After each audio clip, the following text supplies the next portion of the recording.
Welcome to our globalization project. My name is Jade. My name's Eunice. My name's Alex. And we're comparing two countries that are culturally different, and we've decided to compare USA and Polish businesses. The future of business in the USA is a bit up in the air because Trump's decided to get rid of the Obamacare, which is going to massively increase the healthcare prices because they will no longer be set up when you're born. Extreme weather also causes issues with the economy because drought can cause poor harvests, which will get rid of crops and mean farmers can no longer produce the right amount of food. The extreme weather is expected to cost the government up to $112 billion a year. The Federal Reserve expects economic growth to slow down to 2.3% in 2019, 2% in 2020 and 1.8% in 2021. So this is a clear indication that the economy is going to struggle. Trump campaigned during his election run that he'd be able to attain 4% of growth when he became president. If he does achieve this, it will lead to a recession in 2021 and then lead to a boom-bust cycle which will increase recession. The future business in Poland is very good because the GDP grew in 5% in 2018, is expected to grow 3.5% in 2019 and then 4% in 2020. The plans put in place to stabilise it at 3% every year, so this is a good foundation to start. Poland's government are able to keep this trend going by the introduction of a higher minimum wage and a more progressive tax, so it's easier for people to pay off their taxes and they won't have to worry about paying off in large sums. There's a child cash transfer scheme which has all but extinguished extreme poverty in Poland, so the gap between the rich and the poor is becoming less.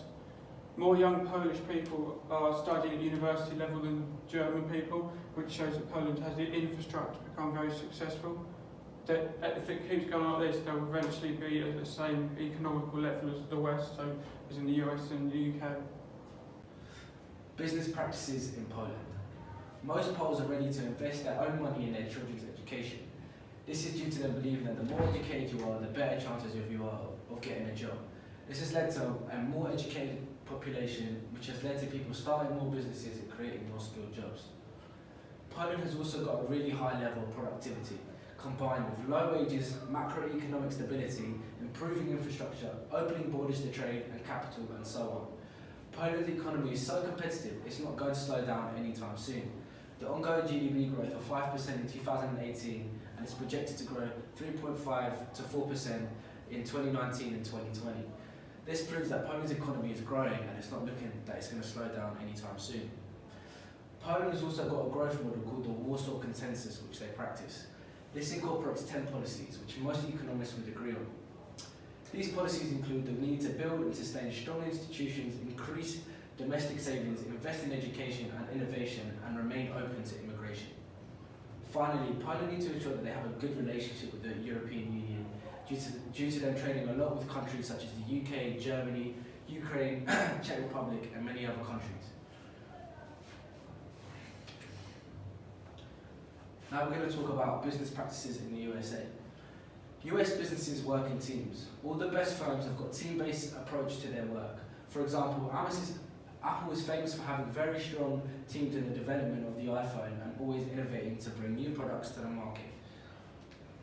Company culture is also another powerful practice which can help businesses and is practiced regularly by the US. For successful companies, culture is about attracting and hiring the people who will be most successful in that specific organization.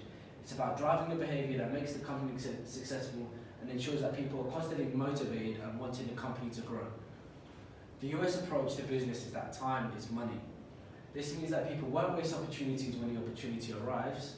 The culture of the country is also based on the belief that it's hard work that drives success, not your status or your age or your gender. Thank you for listening. So I'm going to be talking to you about the cost of doing business in Poland. So Poland is actually known to be one of the most attractive investment locations, not only in Europe but globally because it offers political and economic stability. One of the things that Poland offers is the EU aid. So this is basically a loan and it's offered to other countries and it's non-repayable, so you don't have to pay it back. And this will partly finance up to about 70% of the cost, which is good. Also, companies with their registered office or management board in Poland are obliged to pay CIT on all of their income, but this is only 19%, so with other countries, they'll have to pay a lot more. Poland is only 19%, so that's why a lot of countries it's cheaper to let's start a business in Poland.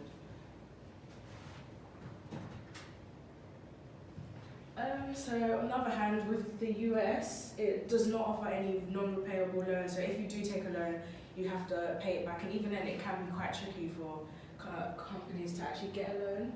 Also, there's a lot of competition. Everybody wants to start a business in the US, so it's quite expensive. We also looked at the tax rate on businesses, and we found that it's significantly higher in the US compared to Poland. When we compared the US to Poland, we found that the turnover threshold in 2018 was 25 million, whilst in Poland, as we said before, the standard tax on corporate income is only 19%.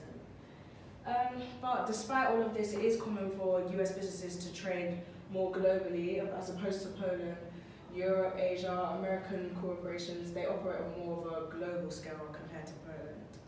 But thank you for watching. In conclusion, we believe that the cultural differences between the US and Poland are very significant. Poland has a much more straightforward approach compared to the US. Poland has an ever growing increase in education rate, showing that the economy is improving because the country is in need of skilled jobs. This could be due to there being no cost to go to university in Poland compared to the USA, which costs $25,000. This could be another reason due to why the USA is going down in GDP compared to Poland.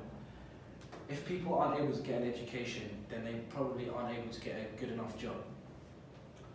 Polish GDP is also growing, as I've said before, and has projections to reach 3 to 4% in 2019 and 2020 compared to the US, whose economic growth is slowing down to 2.3% in 2019, 2% in 2020 and 1.8% in 2021. This clearly shows that the US is going downhill compared to Poland, and I'd much rather do business in Poland due to their GDP growth. Prices are also much cheaper in Poland compared to the US due to their labour costs and supply and demand. This means that Poland is a better choice if you want to start a business, because if labour costs are lower, that means that you can charge a lower price for the product you're selling, which means people are more likely to buy it due to it being a lower price, which means you can sell more units and overall earn more profit. Also, when comparing living expenses, living in Poland is much cheaper due to rent costs being very low. The average cost when comparing Krakow to Boston is $400 a month in Krakow compared to $1,800 a month in Boston. This clearly shows that living in Krakow in Poland is much cheaper than living in the US.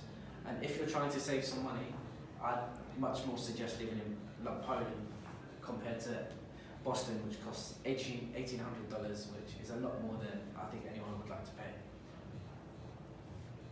However, if you want to start a business, living in Poland is much harder.